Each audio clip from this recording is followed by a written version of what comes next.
because I'm so awesome. You mean that collection of tubes?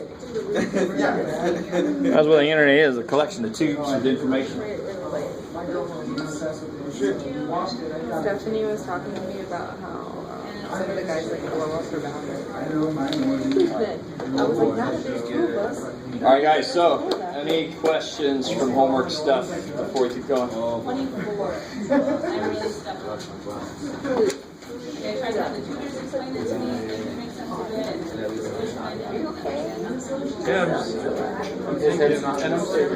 it. The one with N sign. It's the summation of 2n x squared. Which section are we in? This is 11.6. 11.6, okay.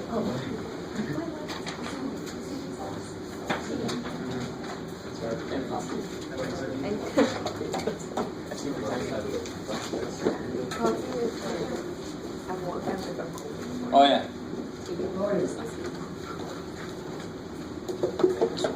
Let me ask you, is this convergent or divergent?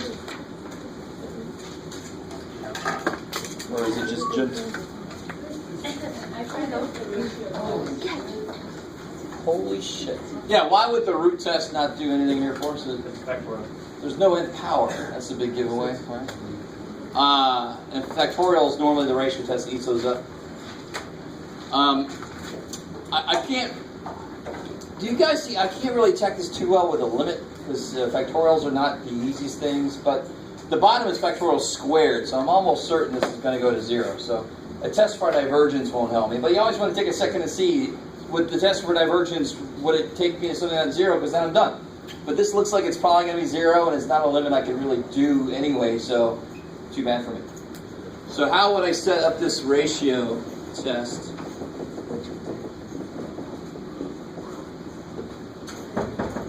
2n plus 1.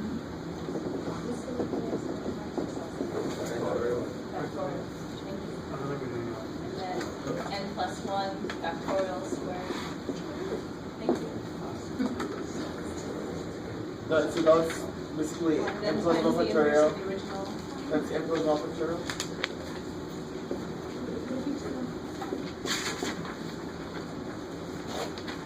And what I did is I took, because 2n plus 1 factorial is the same as 2n plus 1 times 2n factorial, I took that Sure. out. Okay.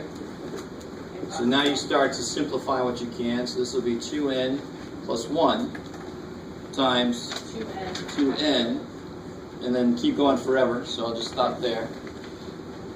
All right. So for example, then it was 3. This is 7 factorial. The next thing would be 6, which is 2n. It's 1 less. Ooh, right? So it's always just 1 less. Over. Now this is where you got to be careful because I really have this thing twice. So I can pull out n plus 1 twice. Is that okay if I say it like that, or do I need to do it? Okay, so I can pull out n plus 1 out of one of them, and then there's a whole other one in there. There's 2 of them. So I can pull out n plus 1 out of that one too. So from the beginning, I could have written this as, maybe a better way to write the summation is like this. There it is. That's the part where people have to be careful, man. You're squaring something you're not used to squaring, but it's the same. It means the same thing. Math doesn't give a shit what you square. It always just means that thing times itself. So I have 2 of these to be careful about. What I was trying to say was if I take 2 of these out, I'll have 2 of these left, kind of thing, right? That's the idea. I'll take 1 out of each one. So I will end up with n plus 1 squared. And then times n factorial over 2n factorial. So what cancels? Yeah, n factorial, 2n factorial. So now everything's gone except this. And what's the limit of this?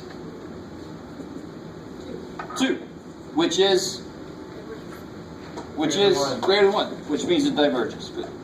You have to actually apply. Please, you must write this. You must write what the test requires at the end. So, is that what you thought it was going to do? Oh, we didn't know. I'm pretty sure the limit of this is 0. Okay. I'm pretty sure because squaring a factorial will kill any constant multiplier of a factorial. normally, I would think. Can we say that? Because of the P Well, we just don't know for sure though, but the other thing is I can't really do the limit of this at all easily. So I'm just going to give up on the test for divergence. I'm just going to do this. If the test for divergence would have worked, my result would still come out greater than 1. It's still going to come out divergent. You guys with me? Right. It doesn't matter if you don't do the test for divergence and you should have. The test is still going to tell you, oh yeah, dude, this diverges. But this looks like it goes to 0, but that doesn't mean it converges. It might converge, does it?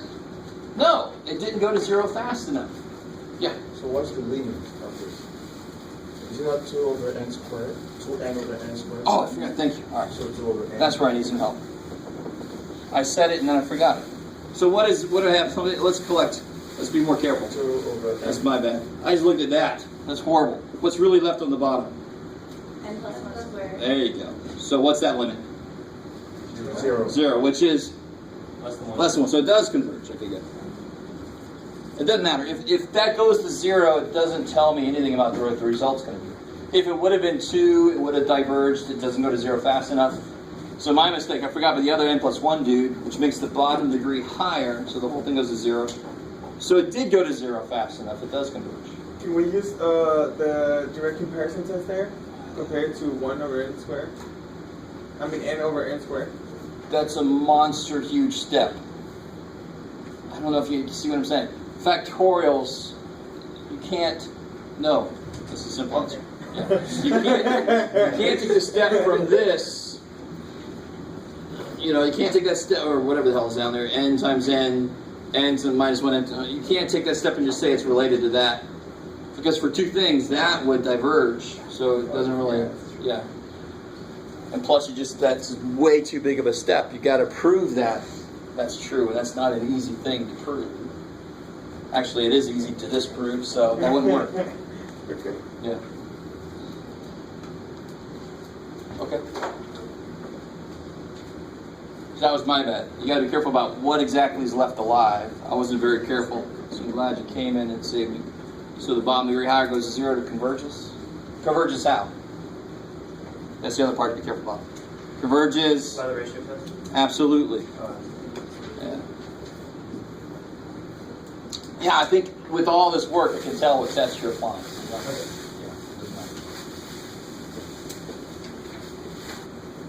that cool? So go back and show them so they know for the future what to do. Yeah.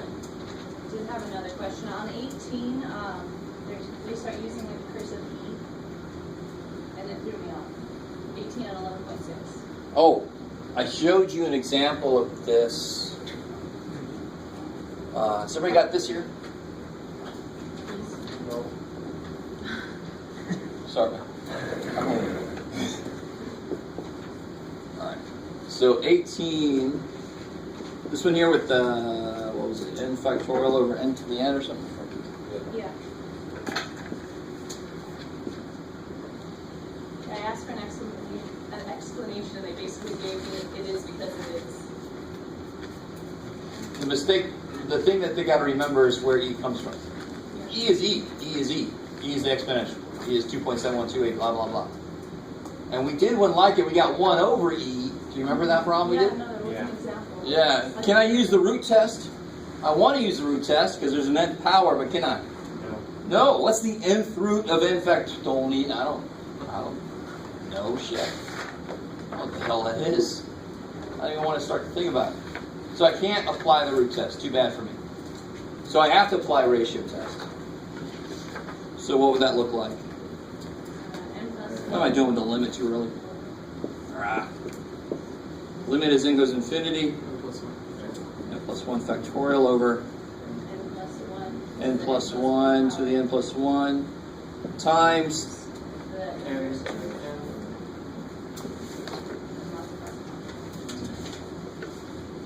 Now we had, I don't know if you guys remember.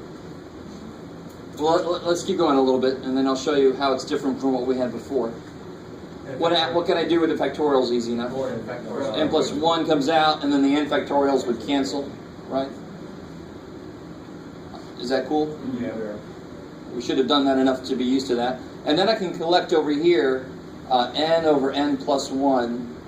Okay, if I'm careful about it, let me see, well, let's do this one at a time here. Down here I've got n plus 1 times n plus 1 to the nth, right? Is that cool? So one of these goes away. Times n to the nth. Okay, let me stop there and make sure you guys are with me. So I cancel that dude out. That dude's still there. This I broke up in two so that one of them can die there. All right. It's a good day to die. And then have a Game of Thrones themed Count 2 class. So that's what I have at the end. And I don't know if you guys remember, if you look back in your notes, we had the reciprocal of this limit that we looked at, and we got 1 over e. So it's not surprising that when you do this, you're going to get e. But you got to remember the process we went through. Hint, hint, because in the next test, hint, it might happen to you. Okay. And it might not look like this, so you can't just say e. You actually have to do the process. What is the process you use to do this? Yeah, you let this equal y because you don't have a clue what the hell it is. And then you take ln, just put it in there, ln of both sides, so you get n ln of n over n plus 1 equals ln of y. And then you take the limit of this, which, believe it or not, is easier to do. Why? Because you can write it as a ratio, and then what can happen? L'Hopital's can attack it, right? This can't be touched. Well, it can be, but let me show you. So if I have this, that's a ratio, right? Is that indeterminate form? Is that indeterminate? As n goes infinity, what does that do? And that gets to infinity, it's just one step ahead. Okay. All right. So, but can you imagine doing L'Hopital to this thing? First off, do you want to take the derivative of n to the nth power? No, you don't. Shit. So this, technically, this is the right form to do L'Hopitals with. Stepping out of technicality and saying, do I really? No. Shit, no. So what this step does is it gets that power out. So now I can write this as a ratio, and L'Hopitals attacks that, no problem. So can you just take L'Hopitals from the inside? Just do L'Hopitals on the inside, or you have to do L'Hopitals from the outside? You have to do, okay. You can't do L'Hopitals to a piece of a problem. You have to do L'Hopitals to two parts of a ratio. So what do I have right now? I got the limit, n goes infinity, ln of n over n plus 1 over. So that n I can take down and make it, you should be semi-used to doing stuff like that, right?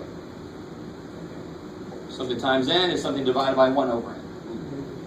And then L'Hopitals will do it, because as n goes to infinity, this is not, well, it's not hard to see what happens in here. As n goes to infinity, this goes to 1, and the natural log of 1 is 0. It goes to 1 because of the equal degrees, right? Natural log of 1 is, so this is 0 over 0.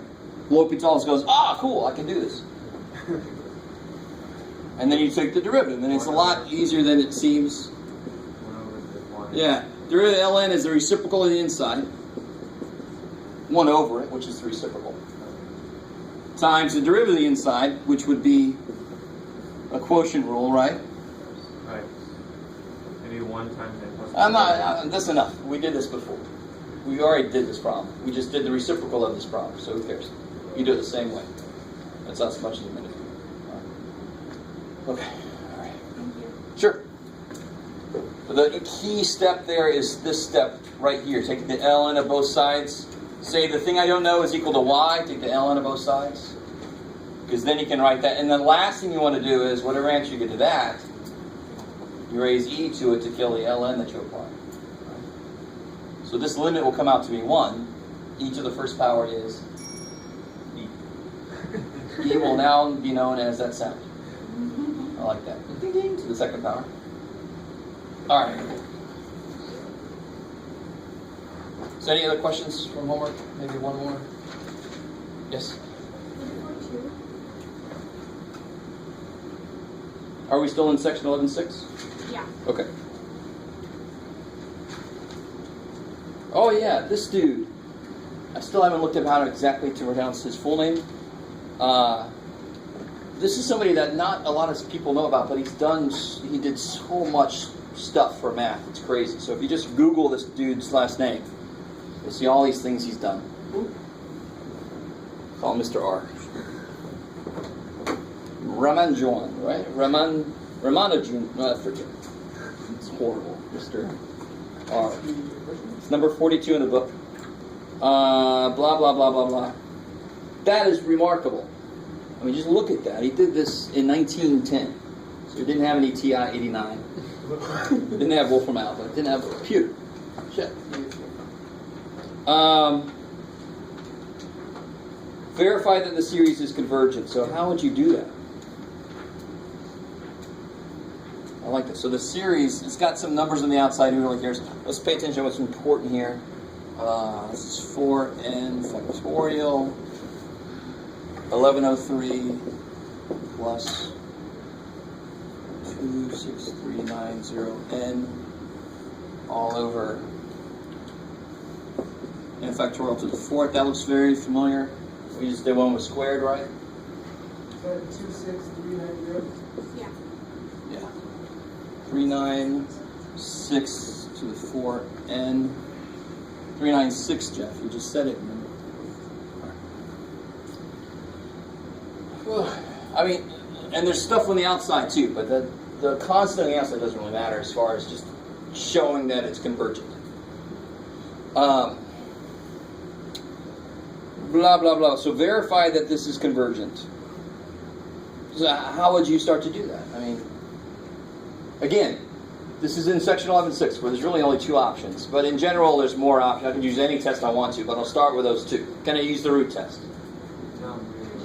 No, hell no. Cannot. Forget it. Let go of it. I've got to use. And if your concern is that the numbers are big, no, that's bad. That should not be the problem. My concern would be like there's a fourth power, it's going to be some more stuff to keep track of. The normal number shit I don't care about, right? You can do that. 4n factorial up there. So what would the next piece of this look like? And here's where you got to be, well, 4 minus 4. 1. so if this is the nth term, I'm trying to write, remember, I'm trying to make this ratio. So what is the an plus 1th term? 4n plus 4 factorial. I like it. Cool. You guys with me? You said 4n plus 4? Beautiful. Exactly. Now let's do this. Let's do this. Before we do that, let's investigate, because for part B, you have to do what I'm about to do. Including the stuff on the outside. You got this here, that constant, right? And somehow he proved that equals 1 over pi, which is, whoa. All right, let's let that sink in for a second. That's some freaky shit. Okay. So, what would n equal 1? What's A1? It'll be 2 rad 2 over 9801 times 4 factorial. 4 factorial. Times that. Over 1. Starts at 1, right? Of course it starts at 0. This is n equals 1. We got to look at n equals 0. Because it starts at 0. So this is n equals 1 over 1 factorial, which is 1 to the 4th. So that's 1. So, and 396 to the 4, to the 4. And then what's A0? A0 will be a little bit nicer, maybe. This will be, 0. what's 0 factorial? Do you know what it is? No. So here's the quickest way. If you search the internet for 0 factorial, there's a lot of controversy, right? Controversy about 0 factorial. This really relates directly to how many ways can you choose 0 things. One way you can choose 0 things. I choose none. Right? So that's why, and people say that you define it to be 1, but that's not good enough. Bless you. In a sense, that's not good enough. Don't just define it to be 1. Explain why it is 1.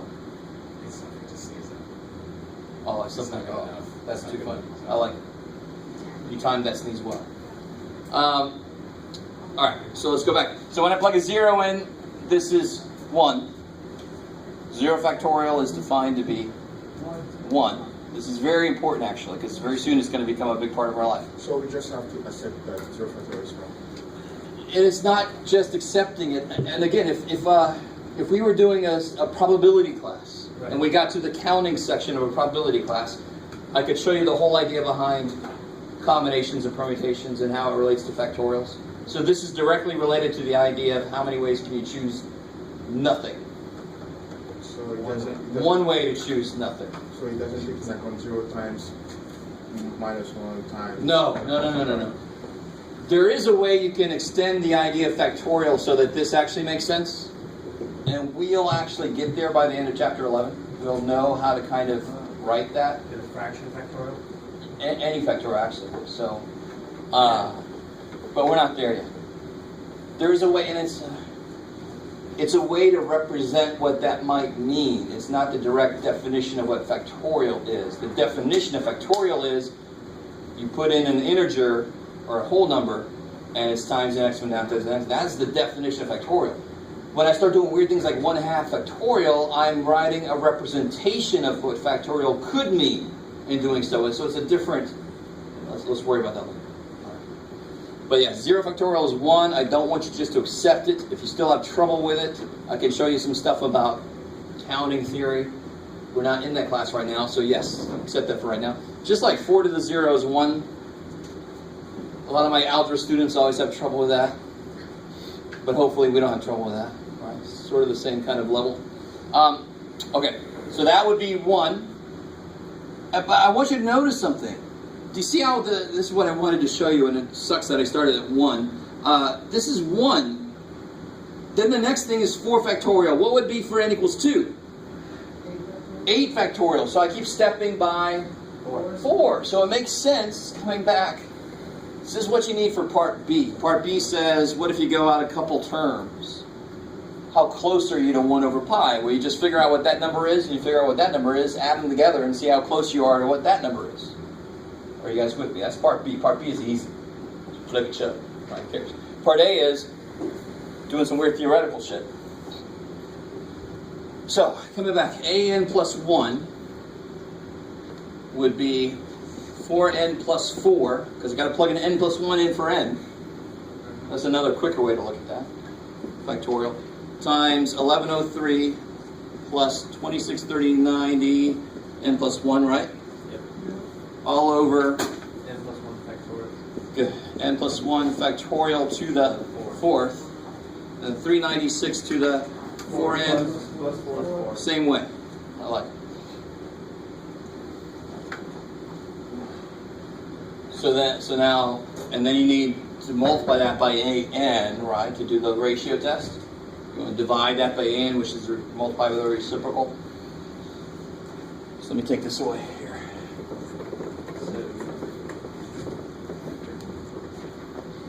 So over an times the original thing reciprocated. So it'll be n factorial to the 4th, 396 to the 4n, over 4n factorial, and then this ugly little thing. Oops.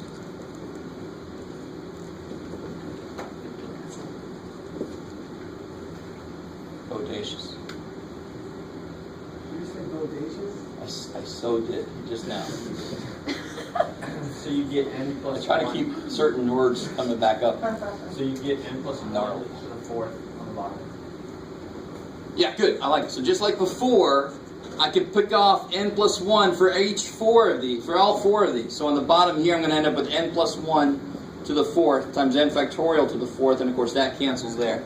And you're going to get 396 to the 4th. Yeah, 396 to the 4th times 396 to the 4n, that cancels there. You guys all with me here?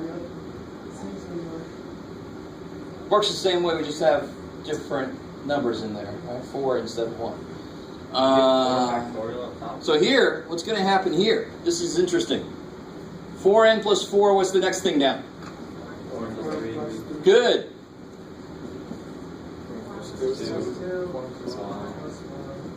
And then finally we get to 4n, we stop because then that'll cancel there, right? And then we get this thing, times 1103 plus 26390 times n plus 1 over 1103 plus 26390 times n. Right? Because those don't really, that polynomials kind of suck in that regard. But they also are the best things in the world, because the limits are easy. So what degree, so is everybody cool with the fact that the limit of this, well, let's look at that in a second. The limit of that's easy. Yeah. All right. Well, let's see. What's the degree of the top here? 4. And what's the degree of the bottom here? 4. 4. All right. So what's going to happen? So now I'm taking the limit. Let's collect all this stuff together. It's 1 over. Oh wait. So what's the limit? Let's see. How can I say this? 20. The limit of this piece is going to be 26390. over 26. Oh, 1. 1. Yeah, there it is. So the limit of that's 1. That's nice. Oh, I guess the coefficients. Right? The limit of each one of these, you see how I can break this up? The limit of each one is going to be 4. So how many 4s do I get? 4. 4 is 4? 4 to the 4th, right? Yeah. Yes, Jeff, you're good. 128. Over, I don't know if you guys are with me or not here. Oh, yeah. Some of you guys are with me. Yes, ma'am. How did that one, just real quick? Oh, what's the degree of the top and the bottom? 1. What's the ratio? What's the coefficients of n? Same. So the limit is 1. All right. Right. So see, that's why numbers don't give you. I don't care about numbers. What do we care about? The ratio of them, and they're the same. They're 1. That's sweet. The whole ugly number thing just went away. All right, let me slow down on this part. If I multiply this out, I'll get 4 to the 4th, n to the 4th, plus other crap. Yeah. Okay. Is that you see that? 4n times 4n times 4n is 4n is 4n to the 4th. 4 to the 4th, n to the 4th. You stop right there. Is that cool? Okay. Plus lower degree terms, of course, right? Anything else is going to be a lower degree term. Do you guys see that? Yeah. Do you even need to see that? No. I could look at this in 2 different ways. So we can sneak all this in there. What's the limit of this piece? Oops. Drew this too big. That's 4, that's 4, that's 4, that's 4. So the limit of this whole thing is 4 times 4 times 4 times 4. Or I get both the top and the bottom are 4th degrees. What are the ratios of their coefficients? 4 to the 4th to 1. Either way you look at the damn thing, you get 4 to the 4th. So I get the limit here is 4 to the 4th over 396 to the 4th times 1. And the only thing that matters about that is it's definitely less than. It's less than 1, yeah. Thanks. Right? You could do that calculation. I'm not going to do that calculation. But you could. But it's obviously less than 1. To be equal to 1, this would have to be 396. It's smaller, so it's less than 1. Which means this would be, thank God, they told me to show its conversion, so if you get divergent here, don't circle that. Erase that and say, what mistake did I make? So that would work with any number, any of those big numbers. Those big numbers could be anything as long as the ratio. Yeah, any polynomial piece is actually kick-ass for the ratio test. I want you to realize that. Any polynomial piece to a series, the limit will always come out to be 1, if you think about it. Say that again? So watch. So let's make a much simpler looking series. Alright, this is fun. And we should kind of know what this is going to do.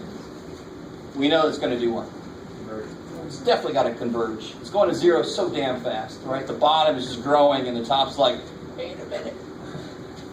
Not growing. Yeah, it's growing. Good job. So if I try to apply the ratio test, I don't want to spend too much more time on this, but this kind of thing is good because I want you to see, and maybe I should have went slower here, but I don't want to spend a lot of time on this. You need to see how these semi-new functions work.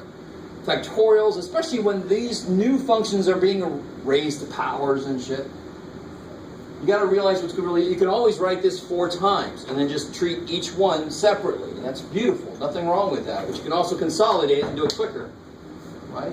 If you're more clever about it, but if it's new to you, you might want it to slow down a bit. Okay. So, how do I set this up? What's a n plus 1? What's the next term?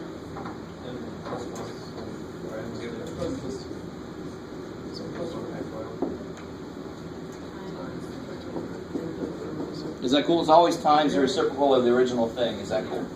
Because you can divide by it, so you multiply the reciprocal. Now, do you notice what I was trying to say earlier? Any polynomial piece of a series, if you're applying the ratio test, the limit of that piece here will always be, of course it will, if you think about it. All you're doing is adding 1 to all the ends. Are you changing the degree? No, they're going to be the same degree, same coefficients. It's always going to be 1. Right? The only place you're going to have trouble is anything else. I mean, so this limit is 1. I can basically forget about it. How do I... So I get n plus, be careful. So I get n plus 2 over n plus 1 times n factorial. This cancels. Times n plus 1. So now I want you to realize what I just said. This piece does go to 1. So I can look at it like what's left over is 1 over n plus 1, right? And that limit is 0. Or I could leave this in. And what's the degree? Where's the degree bigger? So this limit is? Either freaking way you look at it, it's 0. Now you do have to be a little careful about letting parts of your limit get to where it's going before other parts get to where they're going. I don't know if that makes sense. But if they're going to 1, if they're just, I don't know how to say this. So to be careful, don't do this too early. Let me say it like that. I can't come up with a nice quick way to tell you when it's okay to do what I was just doing. So we got to kind of develop a feel for it. But when in doubt, just leave everything that's alive, because then all you're caring about now is where's the degree bigger? Simple. So factorials, when you do ratio tests, they'll always kind of reduce to their own polynomial expressions. We've seen that a couple times now. This is a polynomial expression. This is a polynomial expression, right? And polynomials are nice. They'll just become slightly bigger polynomials. So no big deal. Yeah. Is there anything that goes faster than n factorial? N factorial squared. Sorry. Well, there are some functions that I don't really count them as straight-up functions. Like, I personally don't count the absolute value as a function. It's a piecewise function, so it's a two-piece thing. You understand what I'm saying? So, but there are constructions that you can call functions that will grow quicker than n factorial. I personally discount them as functions because you've constructed them and they mean different things in different areas. So, Like what? Well, you've got like the beta function, the gamma function. I don't know if those are quicker growing than that. You've got the. Are you asking for different types of functions you can construct? Yeah. We're actually gonna see some of them. One of them we saw. I don't know if we've seen it already or not. No. Okay. It's coming. So we'll see some of them. I gotta look it up. I can't remember if we've seen it already or not. Why exactly did that guy even tinker around with that number right there? Because it was what he was interested in. And he had a natural ability with it. So thank God he did, actually. That specific outcome? Yeah. Not that I know of. But that's the thing about exploratory mathematics. There's so much that people discovered just because they were curious about it, that somebody went later, oh shit, I can use that here. That math that they did can be used here. What you don't want is where we are currently, which is where the math is behind what the physics requires. If I had time, I would love to go back to grad school and finish out PhD, specifically doing the math that the physics needs. So there's no good math to describe 11-dimensional space. And that's what you need for the next step in, if anybody's ever heard of string theory, membranes and all kind of weird shit. It's really cool. There's things called Calabi-Yau space, which is like an attempt to describe 11. If you can put that together, the math of that together, you could try to describe which one of those would actually result in a universe that's stable, like what we're in, and which ones wouldn't. Anyway, that's way beyond. So to me, that's like, oh, that's awesome, because I love physics, and this is like the math that the physics is waiting on to continue, right? So anyway, that's enough of that.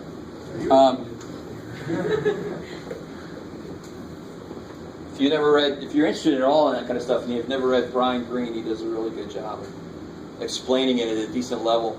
It's not so low that you're like, all right, it's not so high that you're like, what the freak hell? Have you read The History of Zero? Somebody told me about that. I haven't read it. That one's interesting. Because that, like, it uses zero to try to explain black holes. Oh yeah, there's supposed to be mathematical singularities. We're just not sure what the physical representation would really mean. We know, anyway. Yeah? Last week you sent out an, I don't know, we may like keep taking time, but you sent out an email, and my email like deleted it for some reason. I can't find it. Oh, it was the thing about the stem. Yes. That just passed. When is it? Yeah. So if you want me to send it out again, I didn't bring it with me. I forgot. I'm sorry. That's why I sent it out right away. I'm like, I know I'm going to forget about this. Let me send it out right now. So if somebody else got that, you can share the information. Cool. I like that. Thanks. But it's really good. You should try it. It's really awesome. We got people actually coming out that could give you practical advice about moving forward in that field. It's kind of nice. It's always what you want. Even if you don't know it, it's what you want. Okay. So let's get into new stuff for today. So today I want to get into section 11a. We are ever closer to proving that e to the I pi plus 1 is 0, for example. All right, What now? E to the I pi? I've worn that shirt in here, right? And look at me. Okay. This is an awesome... This is the quickest way to make a true math geek the hell out, because it's got 1, 2, 3, 4, 5 of the most important little numbers. 0 and 1 are very important. They keep coming up over and over again, right? 0, of course, we all know. 1 is always a freaking boundary between answers and i's very often, right? Like we see now. L greater than 1, L less than 1. E, obviously, is really important. Pi, for the very same reasons as E, really. They keep popping up in weird places. And of course, I is the one that freaks everybody out, and unfortunately it's called imaginary. Just an unfortunate naming by somebody who didn't understand what they were. He said, imaginary, and that stuck, and that was sucks. 11, 8. Huh? 11, 8. No. We're getting closer to proving this. 11, 8 is not quite there yet. Yeah. But I've worn this shirt in here, haven't I? Yes. And I always, in my other class, in my pre-calc class, they're like, oh, I want to know what that is. I'm like, take the calc 2. Keep going. Oilers? Huh? That's Oilers, right?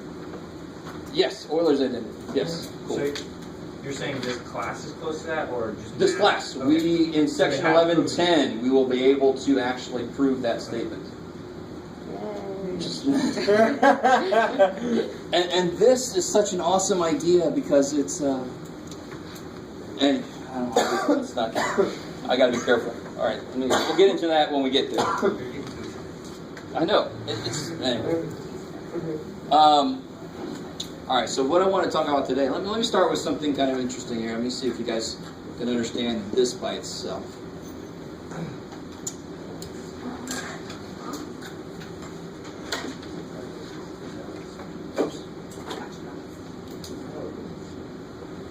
So I think I told you this was coming soon, and here it is. We're now going to see power series as functions. And actually, huh? Is this Taylor Claire? Not quite. Not quite. This is what's called, I just said it without actually telling you that's where we are. This is called a power series. And we'll talk more formally. I didn't even want, I just kind of let that slip. I didn't even want to tell you what it was. This is, what is this trying to be? For any value of x, what kind of series would this be? Geometric. I love it. So you could actually figure out in a different way. You could figure out what values of x would this converge for. And if I said that this was somehow related to some function, like this was a function of x, knowing what values of x this converges for is related to finding the domain of that function. What x values can you actually use? Does that make sense? Cool. And then then it just goes off from there like crazy. So let's not bring that into it yet. So this is a power series. We'll talk more about what that specifically means. But right now, I just want you to realize this is one step away from a normal geometric series. But what we often use when we can't just eyeball it, can somebody tell me what x value would work here and why? From -4 to 6, whatever. So give me one value of x that this would work for. 6 would. So why would it work for? Would it work for 6? No. Why would it not work for 6? It'd be 5. 5 was 1 to the n. That's 1. That's going to be 1 forever. Adding that up forever is infinite. So that's a boundary. 5. Yeah, 5 would work because then I'd end up with 4/5 as r, and r would be less than 1. So now watch. This is kind of cool. Let's attack it. We kind of know what this is going to be. So you're right. I didn't mean to shut you down. Right. So it looks like it could be anywhere, not including 5, but anywhere up to 5, right? And how far down the other way can it go? 6. Why couldn't we include 5? 6, sorry. I'm thinking ahead to like what it would be. Can include 6, and how about how far down can it go? -4. Yeah, because negative. No, -4 with everything. So -3. Yeah, good. Negative down to -4, just not including -4, right? All right, let me stop there for a second. You guys, semi with me so far. Do you guys see that? Oh, If I try to plug a 7 in, this is 6/5. That's going to diverge. It's greater than 1. No good. Not all of these are going to be something you can eyeball and tell. So here's how you attack any of these, and this is how we get that answer. You ready? Apply the ratio test to this. Right, and actually, I'll tell you what. Since this is set up this way, normally you use the ratio test, but let's be smarter about this. What test can I use on them? Root test. Sometimes you can use a root test. Normally you have to use the ratio test. This guy, everything is to the nth power. So I can use the root test. So if I apply the root test, limit n goes to infinity of what? 4th root, Chef. Nth root of this business here, right? Absolute value. Now you see how now when there's a variable in there, the absolute value is really important. It's got to stay there. I don't know what the absolute value of x minus 1 over 5 is, because I don't know what x is. So I get the limit as n goes to infinity of... And what is that limit? Don't overthink it. No. -4. Am I letting x do something? No. Oh, no. No, x is just whatever somebody picks, right? I'm letting n go to infinity. Is there any n's? No. No, since the limit of a constant equals that constant, right? There's no n dependence, so this limit is going to be it. That's what it does. What does it do? It stays there because there's no n dependence, right? Now, in order for this to converge, what must be true about that? Question. Thanks. That has to be less than 1. Beautiful. So then you force it to be less than 1. You say, tell me what x's make you converge. I'm going to force you to be less than 1. I'm going to solve you. Now, how do I solve that? This is one reason why I did that inequality thing on the last test. So we had a discussion about it. So we remember. Yeah, and since it's less than, we can be smarter about it. You just put it in the middle. Yes, cool. So I always tell my students less than means, and since absolute value is distance, less than means stay close to me. So it should be a sandwich. Greater than means stay the hell away from me. So I call it the restraining order example. So greater than would be separate statements. Less than, I should write it as one statement because it's together. So I can write this as -1 less than x minus 1 over 5 less than 1. Sandwich. A sandwich is a good tasting sandwich. It's the official definition of sandwich. So that's good tasting? Yeah, it's math, man. So how do we solve this? Multiply by 5, add 1, and we get, of course, what we got there, right? Because this is a relatively simple example, we can just kind of see what numbers would allow this to work. Now here's the trick. Here's the thing you got to be careful about. And we sort of did this already when we came up with -4 and 6. We sort of did this. Whenever you apply this test to a power series, so one where there's an x in there, when is the ratio test or root test, when are they inconclusive? So if I allowed this to equal 1, it would be inconclusive. So whenever I get the two endpoints, I must separately check them out. So what I do then, so far I know it's good for that at least, but maybe it works for one or both endpoints. Now we already kind of know that it don't. But the first step when you go to check the endpoints is you plug them back in and see what series you end up with. Can you then apply the root test? No, why would you? Because that would be inconclusive. The root test already told me I don't know shit about this. So I plug it in, and if it's not obvious, I have to apply some other test. Right? Don't worry, we'll do some more examples. See, all of you are like, say more, it makes sense. So I've got to check, always I have to check my endpoints. So I look at 4, if I let x be negative 4, what do I end up with? Negative 5 over 5. Which is the sum of n equals 1 to infinity of? 1 to Negative 1 to the n. And what does that series do? diverges to No, it does not. It's alternating. So it goes negative 1 plus 1, plus negative 1 plus 1, plus negative 1 plus 1. No. indefinite. And that sum alternates, of course. Does it ever actually stop somewhere? Oh. Oh. Do you see what I'm saying? Yeah. So the first term would be negative 1. So far the sum is negative 1. And then you add 1 to that. So now it's 0. Then you add negative 1 to that. And that's negative 1. And so it doesn't ever approach anything. So this diverges. Therefore, I leave this as strictly less than. It's not allowed to equal that. Oh. And of course, the same thing would happen with 6. Right? Let me just get to some more interesting series. All right, how are we doing so far? Decent. All right, so let me take a step back then. I wanted to start with something that we're familiar with, that you guys can actually attack easier. Don't make the mistake of thinking that you don't need this math. That was just a very simple example that I really didn't have to do this way. Okay. So, let me take a step back and really get into the let's formalize what these are, and then we'll do some more examples. Do you have handouts? Yeah, totally. Don't want to give them to you yet. So power series is anything in the form, which way did I do it? Okay.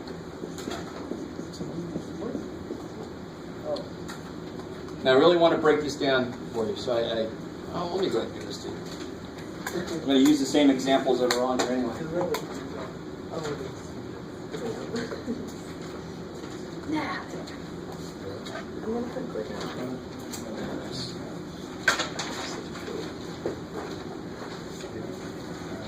If there is a glitter somewhere, I'm going to watch that. And I'm feeling not. This is glitter in it.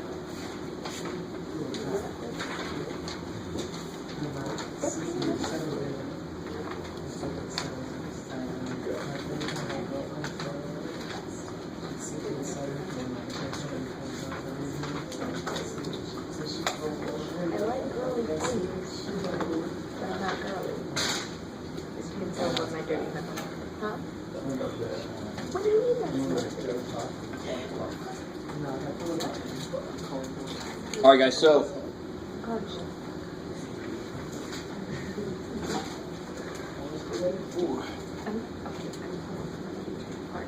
oh, that's interesting, Jen. Yeah, no, it's not. So real quick little, Shut up. you guys ready? Mm-hmm. So this A is called the center. And what I meant to say is letting A equal 0 gives us this guy. So if A is 0, I of course just get this little dude here. Now, I want to point out something. Now watch this. No matter what these are. Now, in that last example, the one we had just a second ago was this here. I'm already rewriting it, but could I rewrite it like this? Yes. Let that sink in for a second. That's the one we just did a minute ago. What would Cn be? Beautiful. Cn is 1 over 5 to the n. And what's A? 1. 1. Now watch, this is why it's called centered at 1. Remember this, we got this interval of convergence, right? And I call it, now listen to what I just said. This makes sense. What was true about those numbers? That's where this thing converges. So, and this is an interval, so the geniuses and creative minds that is math people, we said, let's call it interval convergence. So this is the interval of convergence, the IOC. What is in the middle of that? 1. Yes. Why does that make sense? No matter, I really want this to make sense. No matter what the hell this is, now I can make this n factorial. Does that make it harder or easier for this to converge? It's a weird question. Why does that make it easier for this to converge? 1 over 5n. That's what the Cn is for this guy. You guys, everybody see that this is 1 over 5n. That's the Cn. Because x minus a to the n is right there. It's easy enough to see, right? Is everybody cool? So that choice of Cn made it easier for this to converge. Why? Making it go to 0 faster, because that is the underlying thing about series convergence, is you got to go to 0 fast enough, right? So anything that makes me go to 0 faster is awesome. It's like a catalyst or something. Why does this suck then? It makes you go to infinity, actually. It makes you stay away from 0, right? But this is what's cool. No matter what we choose for this, there's always one value that this will converge for. Always. And it's what's called the trivial solution most often. And every math you take, it's called the trivial solution. Yeah. What if I make x a? No matter what the hell this guy is, this is always 0. And if you add 0 forever, you get 0. The simplest way to make a series converge is to make it always 0. Do you understand? Yeah. Because then the limit's 0 for sure. And how quickly does it get to 0? It's there. That is there. I want to go there. And he's there. It's like, holy shit, I think they'll converge. You guys, what's up? Oh, I was disappointed because that wasn't on camera. Oh, shit. Can you see that? No, your face. Oh, that's probably better. Does that make sense? So that's called the trivial solution. That's why I want you to understand. The better Cn is, if I had choice over what Cn is, it allows the interval to grow from there. Think about what I just said. So it'll always work for A. If I make x equal to A, that's going to make any power series converge, because then it's always freaking 0. It's got no chance to grow too big, because it's always freaking 0. Now, if I make my Cn something smarter, maybe my interval can grow a little bit. Maybe it can have some more answers than that. If I make my Cn really good, maybe the interval convergence will be negative infinity to infinity, to be all real numbers. No matter what I pick, it'll converge. You guys with me? Yeah. All right, maybe. Some of you guys are like, keep going. Let's see what's happening. All right. Let's do another concrete example. I have some really basic concrete examples. I just want to point out what Cn is on a couple of these. So, for example, if I had, actually, that's right. This is the other idea I had. If I let Cn be 1 and I let x equal 1/5, then this just becomes 1/5 to the n. All right. For example, right? And then I have the second one. If I let Cn be n factorial, if Cn is n factorial and x is 3/2, what's true about this function? This series. I mean, there's actually 2 reasons why it's divergent. Even without that, that's divergent. And then it's like, I don't think you're divergent fast enough. So, then I throw that in there. Holy shit, it's going to definitely diverge. You guys semi with me? All right, so that step was just to make sure you understand. I have control over Cn, and then I have control over what I let A be. And of course I have control over what x is. That's the function, that's the variable, as always. All right, yes, sir. Quick question. How does n factorial make it diverge faster if it's in the numerator? Oh, because it's going to infinity faster now. Oh, diverge. I'm sorry. Yeah, diverge, not converge. That's all right. Okay. All right, so let's get into some more real examples. Oh, and here's kind of like what I just said earlier. There's only three situations. Either it only converges for x equals a. That's what makes it 0 always. That's the trivial solution. It's like, oh, well, of course it works there. Or it might converge from -4 to 6 or some other interval like that. It'll always be equally spaced from the center. That's incredibly enough, that's why we call it the center. Right? Or the third case is maybe it just converges always. So one example of convergent always would be, or I'm sorry, convergent only one place is this kind of silly example. X equals 0. Yeah, you can kind of tell what's going to happen, but let's just verify it. Right, so if we take the limit, what test can I apply here? Ratio. You've got to use ratio. Can't use the root test because the nth root of n factorial, again, you never want that question. So I'll put it on the next test. No, I'm joking. So what would I put here? N factorial. N plus 1 factorial. N plus 1. You got to do the n plus 1th term. X to be N plus 1. And this is kind of neat. This is not fractional already, so I can just go ahead and make a ratio. That's kind of nice change over the original. And of course, what am I leaving out? Yeah, absolute value is even more important now to realize. Before, I didn't even think about it because it just killed the -1 dependence if there was -1 dependence. But now there's x's in there. Shit, I don't know what they are. I got to keep the absolute value in there. Okay. 1 and N plus 1. Yeah, so watch this. This is what I do. That cancels to that. Or you can write it out, but maybe you can start doing that. You got to be a little careful now. You know, when the factorials have other stuff happening in them, you might want to write it out just to be sure you don't forget somebody. But that's basic. And then what x's are left? 1X. Is that cool? And of course, that limit is,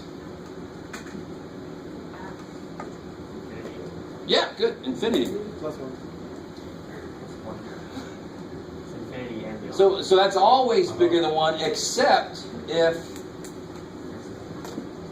only convergent if X equals 0. x equals 0.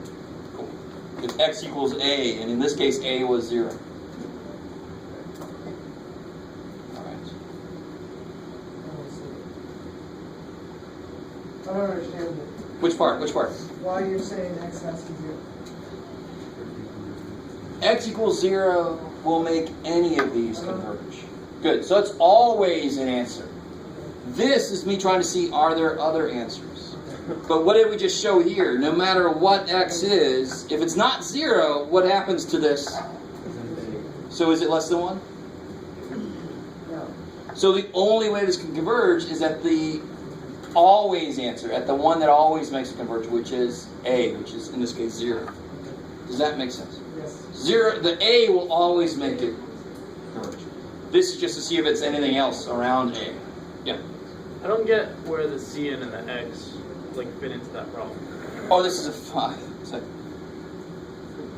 No, but for that problem, how does the Cn? oh, so in this one, what's Cn? N factorial. N factorial.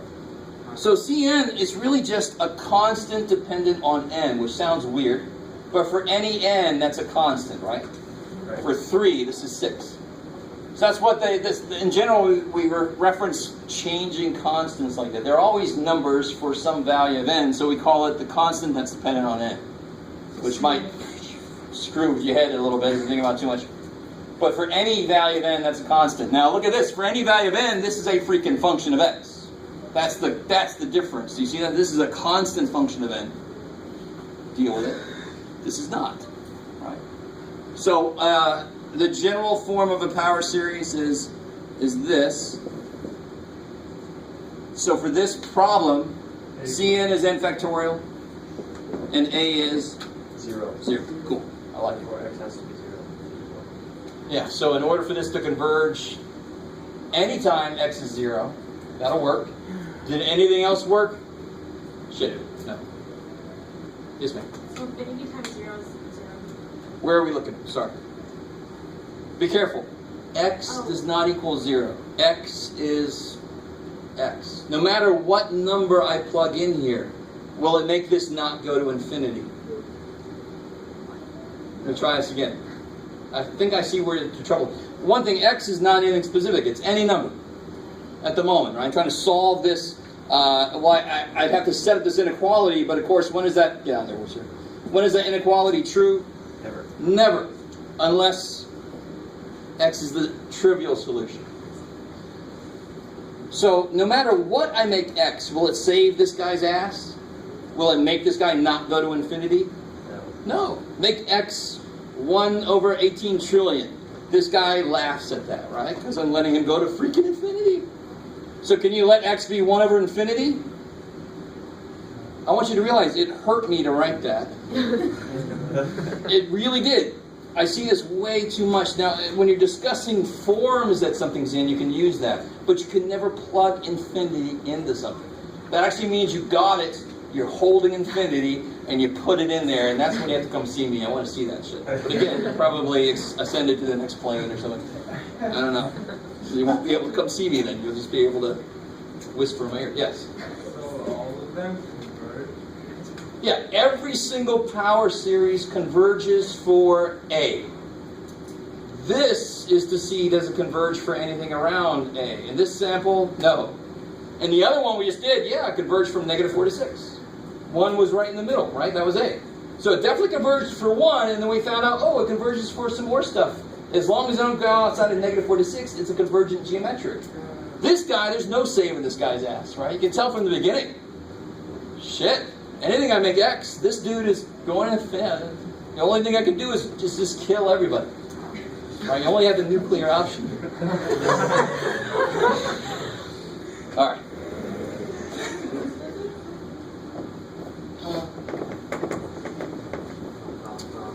Let's do one more example together, and then I want to unleash you guys on these.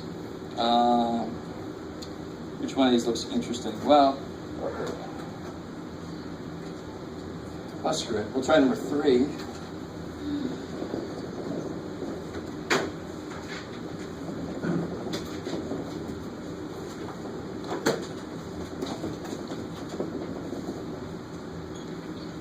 Number 3 I like a lot because you're like, and root. So you can't use the root test here.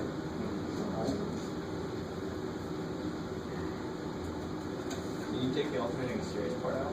Yeah, we're going to take an absolute value. That's part of the ratio test, right? So the only thing you got to remember now is you can't just not write the absolute value. Before we had numbers, so I didn't have to write them. I could just make it positive. Now I have x values, so the absolute value has to stay in there.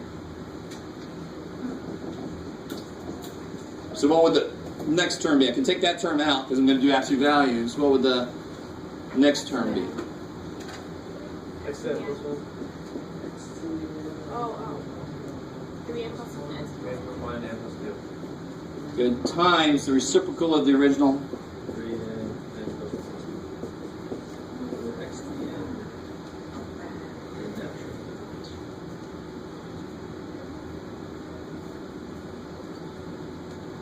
So I really want you, normally, understandably, students hate the first part of chapter 11. But normally the ratio and root tests are at least a little bit better. For some reason, they're just a little more definitive. They're not quite as like vague as the find a ceiling. You know, it's make n plus 1, make n simplify. How could you? There's no choosing. You just got to do that, right? So normally students are like, okay, this is more of my speed. It's got definite steps to it. I want you to realize, just putting x in there, the only thing we're doing different now is, I don't want to just put a 2 there and say it's basically geometric and it's even better and all that kind of crap. I want to put an x in there and say what numbers would work for that. How could I? So I could do that as a problem. I want to create one that will converge. I could do this and figure out what x's would make that work, so that I can make your problem converge. I actually wouldn't do it that way, but I could. So what happens here if I simplify this stuff here? X. Yeah, I get n of these cancel. Good, so I get x.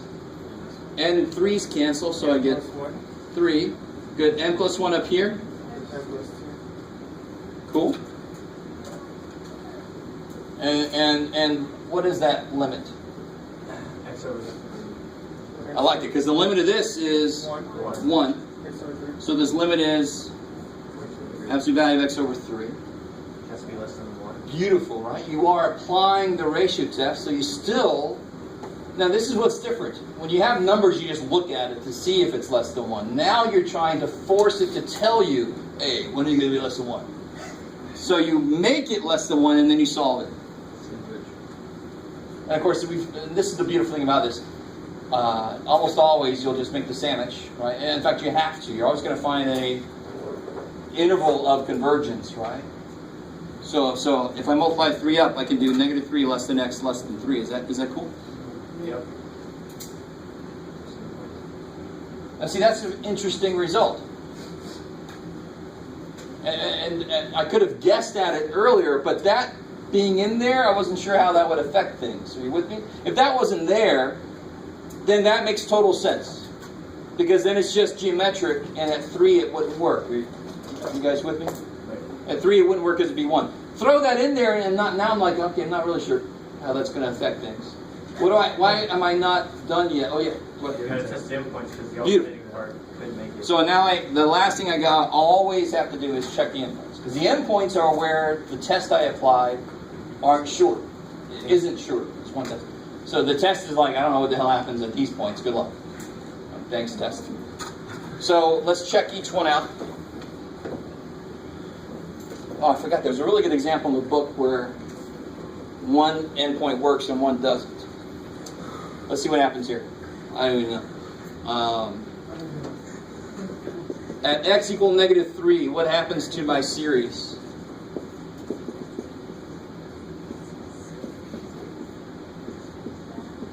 Is everybody cool with what's going on right now?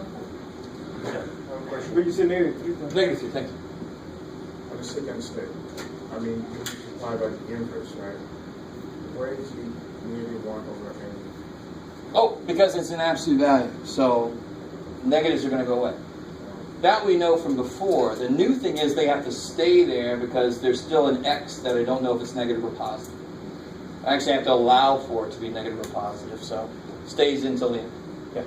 I'm confused at the part where you put x over 3 is less than 1. Oh, so that's definitely true there, right?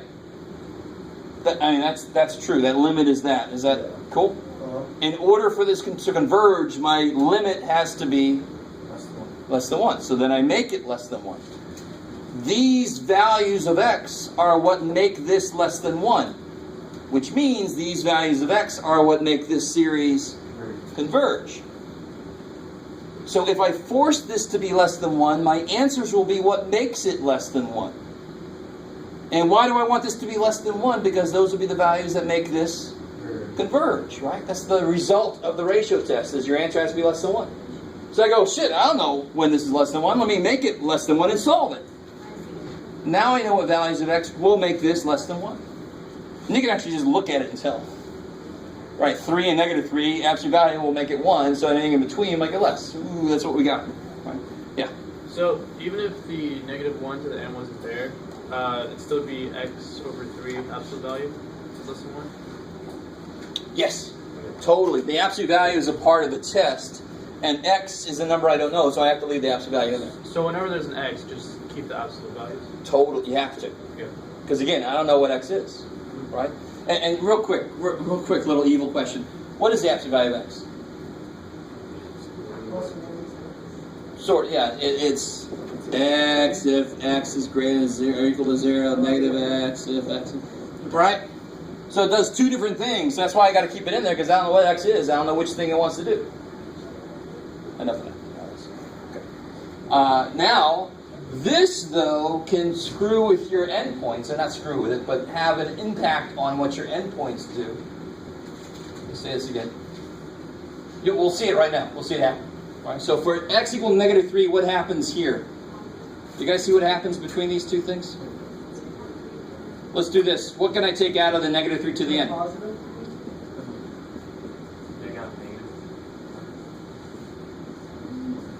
We stop there. Is that cool? Do you see that? Yeah. You have n -1s and n 3s. What do these two do? Yeah, they're either both negative or both positive, so their product is always positive. So screw it. Right? They just become 1, and then I don't need to write 1. Yay. And what happens to this? So what kind of series do I end up with? Harmonic-ish. Basically harmonic. And this is where I really will let you be kind of loose. You got to explain to me. You don't have to do direct comparison. You don't have to do the limit comparison. We should know this is freaking harmonic, which does what? Diverge. Good. So you can write freaking harmonic diverge. So that means that in my answer, I leave that like that. -3 did not work. I love this example already. We'll see why. What happens if, so I've checked one endpoint where the ratio test was inconclusive. This is where it would be 1, and the ratio test, I don't know. So we checked it and we said, oh shit, it doesn't converge. So it's not a part of my answer. Not a part of my domain. You want to look at it that way. What if x equals 3? We do that in a different color. 3 against cancel. What happens to the alternating piece? Stays there. 3 and cancel. So what could you use on this? Alternating series test. Alternating series test. And again, just tell me the two things. I'll be a little bit looser with how I grade this. Don't go crazy with what I just said. Right? What two things has to happen? Decreasing of the sequence. Limit is 0. Check. Right? And decreasing 1 over n plus 1 is obviously decreasing.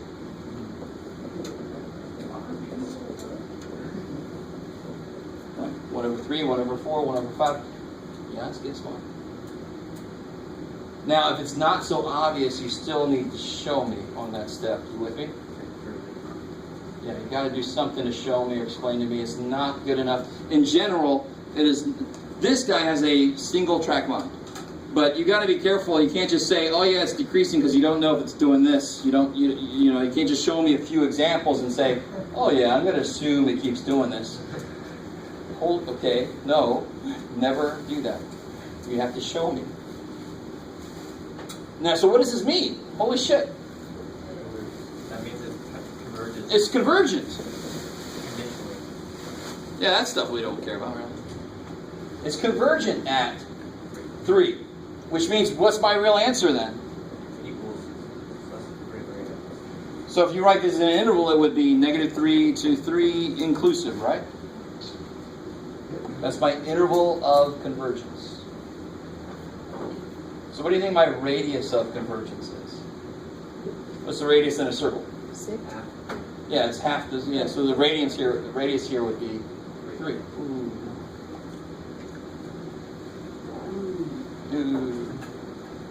Okay, all right. Either you got that or you didn't. I don't know. There's not much more I can say about it.